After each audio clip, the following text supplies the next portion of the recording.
नमस्कार, आपका स्वागत हमारे YouTube channel world of technical में। राजस्थान जूनियर इंस्ट्रक्टर वैकेंसी 2024 को लेकर अब तक का सबसे महत्वपूर्ण वीडियो आज हमारा होने वाला है, क्योंकि वेल्डर के पेपर में जो ऑब्जेक्शन वाले क्वेश्चन हैं उनके ऊपर आज ये इम्पोर्टेंट वीडियो, क्योंकि लास्ट डेट आ चुकी है। अब ये आपके पास आखिरी मौका है, क्योंकि राजस्थान कर्मचारी चयन बोर्ड ने कम से कम 4-5 क्वेश्चनों में गलती की है और उसका खामियाजा हम सबको भुगतना पड़ रहा है।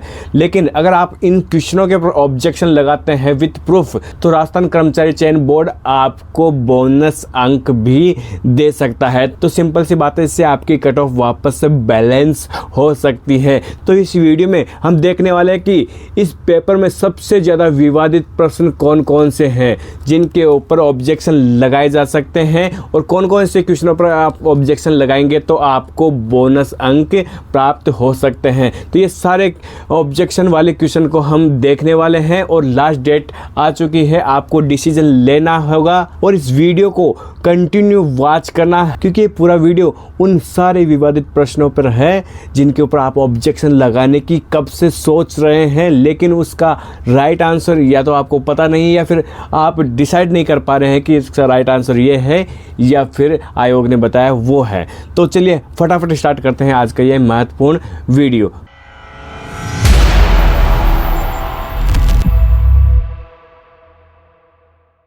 तो Rajasthan junior instructor welder paper का पहला विवादित प्रश्न है, what type of welding joint preparation would be suitable for thick plate.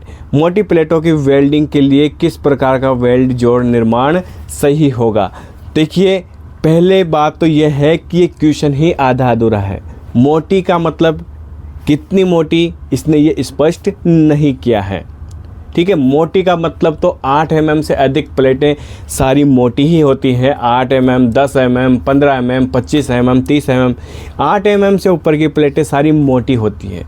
इस क्वेश्चन में आयोग ने सबसे बड़ी गलती ये की है कि इसने एक एक्चुअल फिगर नहीं दी कि कितनी मोटी प्लेटों के लिए। अब बात आ जाते हैं आगे आंसर की। अब इसमें आयोग ने जो आंसर दिया है वो दिया है ऑप्शन सी, जे ग्रूव। क्या दिया है? जे ग्रूव। बल्कि मोटी प्लेटों के लिए तो हम सिंगल वी भी बना सकते हैं, डबल वी भी बना सकते हैं। उसके बाद में नंबर आता है जे ग्रूव का, उसके बाद में नंबर आता है जे ग्रूव का। समझ गए बात? तो आपको बता दूं, मोटी प्लेटें जो है 8 mm से स्टार्ट हो जाती है और 8 mm से ही सिंगल वी जॉइंट प्रिपरेशन हम करना प्रारंभ कर देते हैं। यानी कि 8 mm पे हम सिंगल वी बनाते हैं, 10 mm पे हम सिंगल वी बना देते हैं, 12 mm पर सिंगल वी बनता है, 16 mm तक सिंगल बनता है, 18-19 mm तक भी सिंगल बनाया जाता है। उसके बाद में भी अगर मोटी प्लेटें आती है तो हम उसमें डबल वी यानी कि नीचे और ऊपर दोनों तरफ वी बना के भी हम वेल्डिंग कर सकते हैं। ठीक है, तो अगर सिंपली मोटी प्लेटों की बात करें तो इसमें राइट जो आंसर आना चाहिए था वो है ऑप्शन डी, वी ग्रूव। इसमें क्या राइट आंसर आना चाहिए था? V groove. अगर अधिक मोटी, बहुत मोटी अगर ये भी बोल देता तो इसमें हम राइट आंसर जे ग्रूव को मान सकते थे।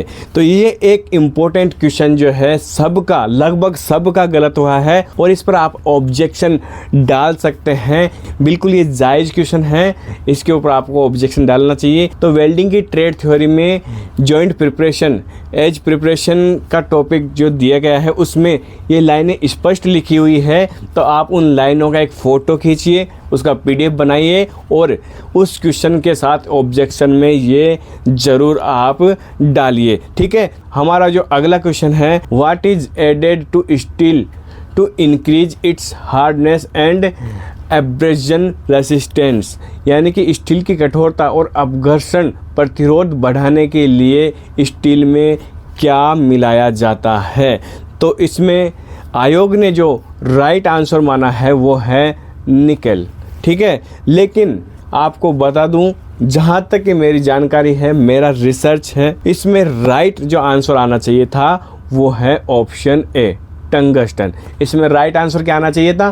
टंगस्टन। जहाँ तक कि पर्सनली मैंने इस क्वेश्चन के ऊपर डिस्कवर किया है, मुझे इसका राइट आंसर टंगस्टन ही मिला है, लेकिन निकल तो ये इसमें बिल्कुल भी नहीं है। तो बहुत सारे बच्चों का ये भी क्वेश्चन गलत हुआ है, यानी कि जो आयोग ने बताया है ये क्वेश्चन लगभग गलत ही लग रहा है। किताबों में भी, बहुत सारी किताबों में भी स्टील की हार्डनेस बढ़ाने और घर्षण प्रतिरोधकता बढ़ाने के लिए टंगस्टन का उपयोग ही बताया गया है।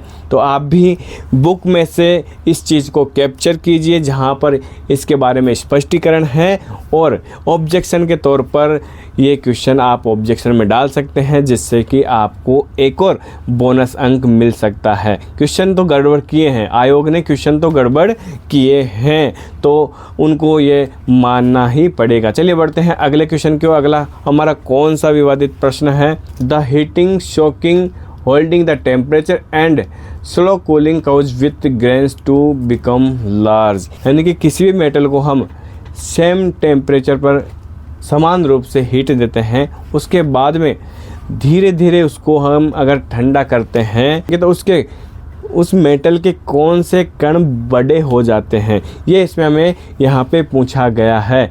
तो राजस्थान कर्मचारी चयन बोर्ड ने जिसका राइट आंसर माना है वह है ऑप्शन सी, बड़े कण, यानी कि लार्ज ग्रेन्स। लेकिन आप देखिए क्वेश्चन में क्या लिखा हुआ है, कौन से कण बड़े हो जाते हैं, कौन से कण बड़े हो जाते हैं। तो इसमें जो राइट आंसर आना चाहिए था वो था ऑप्शन बी, महीन कण, यानी कि फाइन ग्रेन्स जो है वो बड़े हो जाते हैं। लेकिन बड़े कण फिर बड़े हो जाते हैं, ये आंसर जम नहीं रहा है। ये जो लैंग्वेज है, आयोग ने ये जो लैंग्वेज डाली है, बिल्कुल एक अस्पष्ट लैंग्वेज डाली है, जिससे कोई भी कैंडिडेट जो है इसमें कंफ्यूज हो जाएगा और एक सही डिसीजन भी नहीं ले पाएगा। लेकिन आपको एक बात बता दूं कि इसमें जो कण हैं, कौन से कण बड़े होते हैं, तो अगर हम मेटल को हीट करते हैं और उसके बाद में धीरे धीरे ठंडा करते हैं, तो इसके जो बारीक बारीक कण होते हैं, मेटल के जो बारीक बारीक कण होते हैं, महीन कण होते हैं, वो बड़े हो जाते हैं। लेकिन उसका अपोजिट, जब हम किसी भी मेटल को गर्म करके तुरंत ठंडा करते हैं, तो उसके जो बड़े कण हैं वो भी फाइन, यानी कि बारीक हो जाते हैं। तो इसमें जो हमारा क्वेश्चन है उसके अनुसार हमने क्या कर रहे हैं, जॉब को धीरे धीरे ठंडा कर रहे हैं, जॉब को धीरे धीरे ठंडा कर रहे हैं। तो धीरे धीरे ठंडा करेंगे तो जॉब के जो महीन कण हैं, फाइन ग्रेन्स हैं, वो बड़े हो जाएंगे। वो क्या हो जाएंगे? बड़े हो जाएंगे। तो इसमें राइट आंसर क्या आना चाहिए? ऑप्शन बी आना चाहिए। बहुत सारे बच्चों का ये क्वेश्चन गलत हुआ है, उन्होंने सही किया था, उसके बाद में भी आयोग की इस अस्पष्ट लैंग्वेज की वजह से उनका क्वेश्चन गलत हुआ है। चलिए बढ़ते हैं अगले क्वेश्चन की ओर। हमारा अगला क्वेश्चन है, in welding what does the term brazing refer to. Welding में ब्रेजिंग का क्या अर्थ होता है? बहुत ही इंपॉर्टेंट क्वेश्चन है। हजारों कैंडिडेट का ये क्वेश्चन रॉन्ग हुआ है, जिसकी वजह से उनको 1 नंबर का तो लॉस हुआ ही है, साथ ही माइनस मार्किंग ने भी यहाँ पे सबका स्कोर कम किया है। तो आप देखिए इसमें आयोग ने क्या सही माना है। इसमें आयोग ने माना है धातु के टुकड़ों को गलन बिंदु से अधिक ताप पर तपाकर और एक दूसरे के विरुद्ध दबाकर जोड़ना ब्रेजिंग कहलाता है। भाई साहब, कहाँ से ये क्वेश्चन आयोग ने राइट किया है समझ नहीं आ रहा। बिल्कुल ये तो सरासर ही गलत आंसर आयोग ने दिया है। इसमें हमारा जो राइट आंसर आना चाहिए था वो आप सब ने देख ही लिया होगा, और इसमें जो हमारा राइट आंसर आना चाहिए था वो था ऑप्शन डी, आधार धातु के गलन बिंदु से कम के गलन बिंदु पर फिलर सामग्री का उपयोग करके हम ब्रेजिंग जॉइंट लगाते हैं। लेकिन राजस्थान कर्मचारी चयन बोर्ड ने इसको बी करेक्ट किया है, जो कि पूरी तरह से गलत है, और आपका जो राइट आंसर आना चाहिए था वो है डी। और इसके बारे में स्पष्ट किताबों में लिखा हुआ है कि ब्रेजिंग में जॉब को गलन बिंदु यानी कि मेल्टिंग पॉइंट से कम टेम्परेचर पर गर्म करके फिलर रोड, फित्तल की फिलर रोड की सहायता से जोड़ा जाता है। इसे ही हम ब्रेजिंग कहते हैं। तो आप सबको इसके ऊपर ऑब्जेक्शन लगाना चाहिए ताकि आपको आपके सही आंसर का बेनिफिट मिल सके। ठीक है, चलिए बढ़ते हैं अगले क्वेश्चन की ओर। हमारा अगला क्वेश्चन है, वेल्डिंग प्रक्रिया के दौरान सही अंतर्वेशन और फ्यूजन सुनिश्चित करने में कौन सा जॉइंट प्रिपरेशन मदद करता है। क्वेश्चन कहना चाह रहा है कि वेल्डिंग प्रक्रिया के दौरान अच्छा पेनिट्रेशन और फ्यूजन प्राप्त करने के लिए कौन सा जॉइंट प्रिपरेशन सबसे बेस्ट रहता है। तो इसमें आपके सामने 4 ऑप्शन दिए गए थे, फ्लेयरिंग, लैपिंग, बेवलिंग, टेलीस्कोपिंग, और ऑप्शन ई था क्वेश्चन नॉट अटेम्प्ट, यानी कि ई, यानी कि कुछ भी नहीं। लेकिन आयोग ने क्या माना है, फ्लेयरिंग। क्या माना है, फ्लेयरिंग, जो कि पूरी तरह से ही गलत है। हम शुरू से पढ़ते आए हैं, जितने भी कैंडिडेट ने एग्ज़ाम दिया है उन्होंने CTI भी किया है, अप्रेंटिस भी किया है, ITI भी किया है, कहीं भी एज प्रिपरेशन के अंदर फ्लेयरिंग का वर्ड नहीं है। जब भी हमें अच्छा पेनिट्रेशन प्राप्त करना होता है, प्रॉपर फ्यूजन जॉइंट में अगर हमें चाहिए होता है, तो हम जॉइंट की बेवलिंग करते हैं। क्या करते हैं, बेवलिंग करते हैं। तो इसमें हमारा राइट जो आंसर आना चाहिए था वो है बेवलिंग। क्या आना चाहिए था, बेवलिंग। यानी कि प्रॉपर पेनिट्रेशन प्राप्त करने के लिए हम जो इस प्रकार से स्क्वायर प्लेट होती है उसको हम किस प्रकार से बेवल कर देते हैं, इस प्रकार से, यानी कि टेपर कर देते हैं, किनारों को टेपर कर देते हैं। तो इसी को हम क्या कहते हैं, बेवलिंग कहते हैं, बेवलिंग कहते हैं। तो ये क्वेश्चन भी ऑब्जेक्शन वाला है, आप इसके ऊपर ऑब्जेक्शन लगाइए। फ्लेयरिंग जो है बिल्कुल गलत है, राइट आंसर इसमें बेवलिंग ही आएगा और आपको इसका बेनिफिट अवश्य मिलेगा। तो इसके बाद में हम बढ़ते हैं हमारे अगले क्वेश्चन की ओर। हमारा अगला क्वेश्चन है, गुहिका की उस सतह के लिए कौन सा शब्द है जो वेल्ड बीड के अंदर विस्तारित होती है। देखिए, बहुत दिनों से बहुत सारे बच्चों को ये समझ में ही नहीं आ रहा था कि क्वेश्चन क्या है, क्वेश्चन क्या है। देखो मैं बता देता हूँ, जब हम वेल्डिंग करते हैं तो आपने देखा होगा वेल्डिंग बीड लगाते हैं, वेल्डिंग बीड के अंत में एक गड्ढा सा बन जाता है जिसको क्या कहते हैं, क्रेटर कहते हैं। क्या कहते हैं, क्रेटर कहते हैं। इसमें आयोग ने क्या पूछा है, गुहिका के उस सतह के लिए कौन सा शब्द है जो वेल्ड बीड के अंदर विस्तारित होता है। यानी कि आयोग इसमें पूछना चाह रहा था कि वेल्ड बीड के अंत में जो गड्ढा बन जाता है जिसमें बीड क्या रह जाती है, कॉनकेव रह जाती है। किस प्रकार से रह जाती है, कॉनकेव रह जाती है। तो वेल्डिंग बीड के लास्ट में ये जो पार्ट कॉनकेव रह जाता है, इसको क्या कहते हैं, यही हमसे ये लोग पूछना चाह रहे थे, जो कि बहुत सारे कैंडिडेट नहीं समझ सके। तो इसमें आयोग का जो राइट आंसर डी है वो बिल्कुल सही है। इसमें राइट आंसर क्रेटर ही आएगा। जो गुही का मतलब है लास्ट में जो क्रेटर बच जाता है, जो कॉनकेव शेप में हमें दिखाई देता है, वेल्ड बीड से थोड़ा अंदर धंसा हुआ रहता है, उसे ही गुहिका यानी कि क्रेटर कहते हैं। आगे बात समझ में। इसके बाद हमारा अगला विवादित क्वेश्चन है, what is used to stabilize the arc.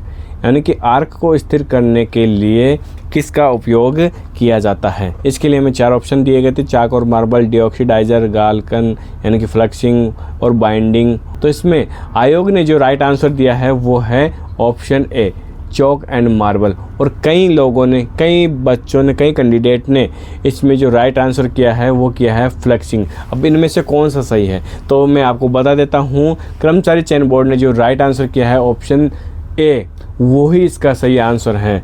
इस क्वेश्चन का मतलब यह था कि फ्लक्स के अंदर जो आर्क को स्थिर करने वाले तत्व हैं वो कौन से हैं, वो यहाँ पे पूछा गया था। तो फ्लक्स के अंदर जो आर्क स्टेबलाइजर जो तत्व होते हैं वो कौन कौन से होते हैं, चाक और मार्बल होते हैं। तो ऑप्शन ए ही इसमें राइट आंसर है।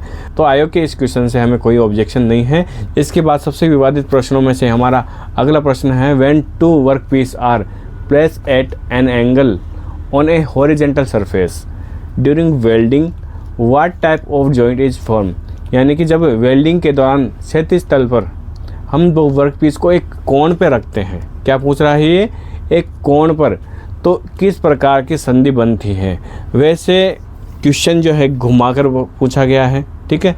लैंग्वेज बिल्कुल ही अस्पष्ट है, तो बिल्कुल उलझाने वाला क्वेश्चन है। इसमें अधिकतर कैंडिडेट ने जो राइट आंसर किया है वो किया है बट जॉइंट। देखिए हॉरिजॉन्टल सरफेस में तो ऐसे ही जॉब को रखा जाता है।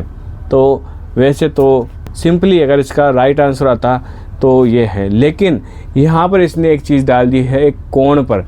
एक कोण पर अगर इसने डाल दिया है तो इसमें अब इसका जो राइट आंसर का जो दूसरा मीनिंग बन रहा है वो टी जॉइंट भी बन रहा है। तो इसमें जो आयोग ने जो सही आंसर माना है, इसमें सी माना है, टी जॉइंट माना है।